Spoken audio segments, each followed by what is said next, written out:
Today we are reading the final chapter of Graham Priest's The Fifth Corner of Four, published in 2018, After the End. Chapter 10, A Methodological Coda. This book tells a story. It is the story about Buddhist metaphysics, the kata scotti, and the interlaced evolution of the two. As for Dorgan's vines, these twine around each other. The point is not to advocate any particular view, though views are certainly interrogated along the way. It is to show the integrity of the process. The techniques of contemporary non-classical logic are employed to help do so. Philosophical ideas are slippery, mathematical ideas much less so. So, as will be clear to anyone who reads this book, the methodology is somewhat unusual. I am working with ancient and medieval Buddhist texts, not from a religious, textual or philological point of view, but as part of a live contemporary philosophical discussion. Moreover, I am applying techniques of contemporary formal logic in the process. One might have some reservations about this methodology. The point of this coda is to address some such concerns. First, Buddhism is a religion. I have been concerned with but one aspect of it, its philosophy. It might be suggested that one cannot do justice to this if one is not a Buddhist, or at least without taking other aspects of the religion into account. Now, it is absurd to suppose that one cannot engage with the philosophical basis of a religion if one is not a believer. That is like saying that one cannot engage with the philosophy of Plato, Aquinas or Kant if one is not a Platonist, Thomist or Kantian. You do not have to believe to understand.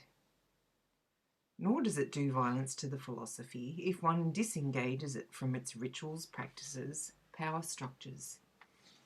The philosophical views have to stand on their own 2 feet. Indeed, it is not at all clear that these things could be germane in any way to an analysis of the philosophical basis of Buddhism. There is one aspect of Buddhism that might give one pause here, though. In most Buddhisms, meditation in some form or forms is an important practice. Indeed, most Buddhists hold that it is only with this that one can come face to face with ultimate reality, whatever that is supposed to be in the form of Buddhism in question. Now, I do not want to deny that meditative experience may be an important part of Buddhist religion. Perhaps it might even be used as an argument for the existence of ultimate reality. However, what I would contest is that it is necessary to have such an experience to understand Buddhist philosophy.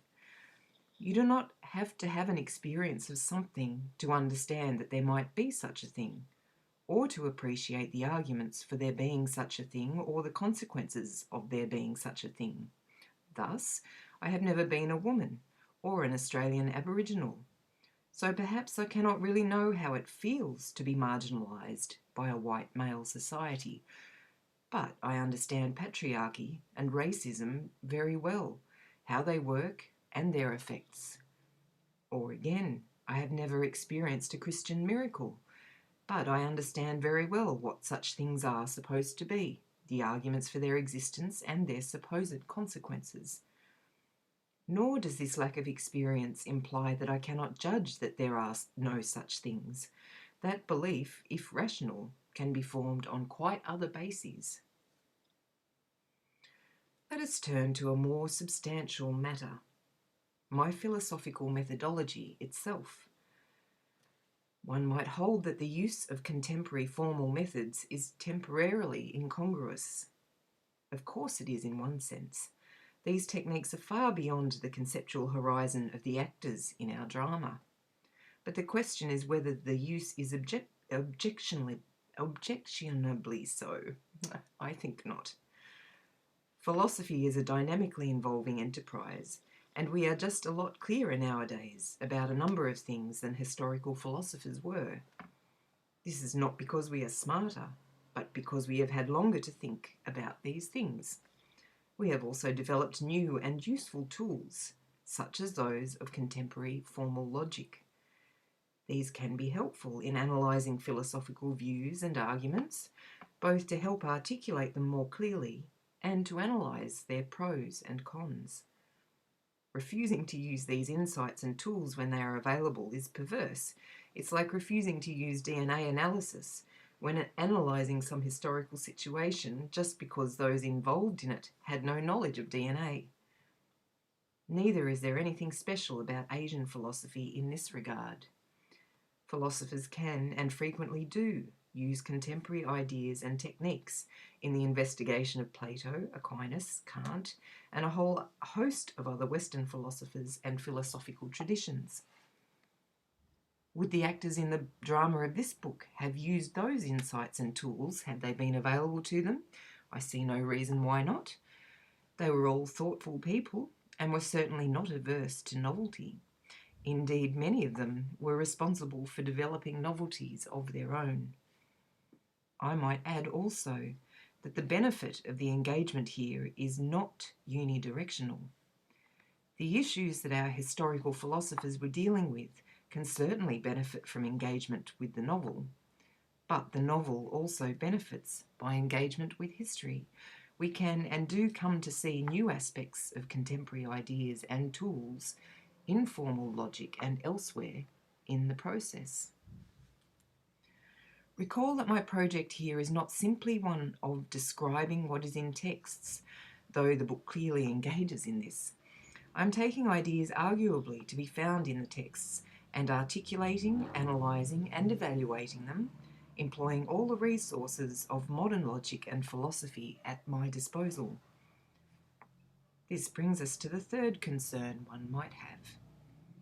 I am taking ideas in Asian philosophy and treating them as a contemporary Western philosopher does. One might be concerned that I am committing the sin of what Edward Said called Orientalism in 1978.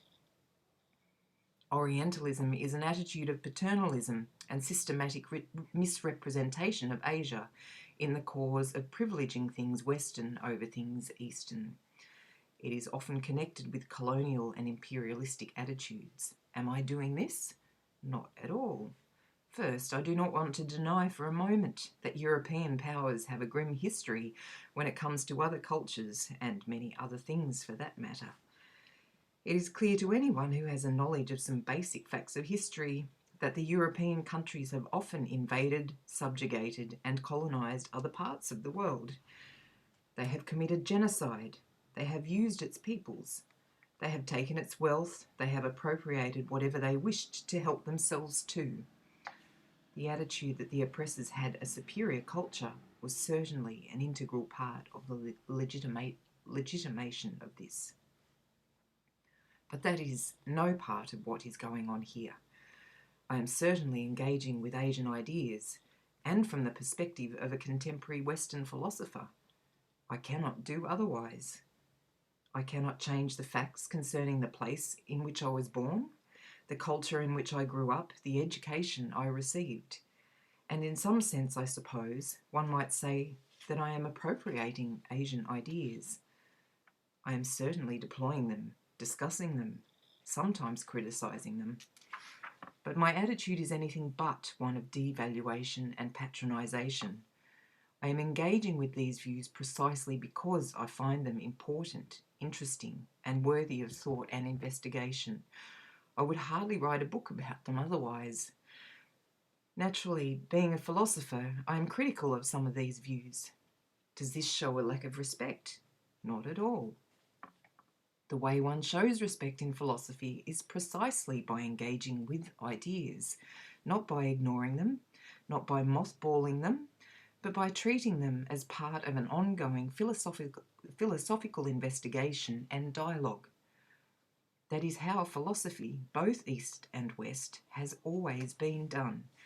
I might point out that this is exactly how I and many other philosophers treat ideas from the history of Western philosophy too, and the culture, language, social institutions, etc. of ancient Greece and medieval Europe are just as alien to me as those of ancient India and China.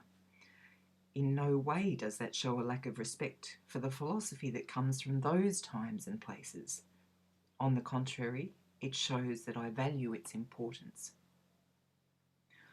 After many decades, if not centuries, when Western philosophers had a somewhat lamentable knowledge of the Asian philosophical traditions, if any at all, and it was common to hear Western philosophers declaim, largely out of ignorance, that such things were not philosophy at all, but religion, mysticism, simply oracular pronouncements, things are slowly changing. Western philosophers are starting to engage with Asian texts, learn the languages in which they are written, and integrate the ideas contained into their philosophical thinking. Such, of course, is a commonplace with respect to ancient and medieval Western philosophy. This is a development highly to be welcomed.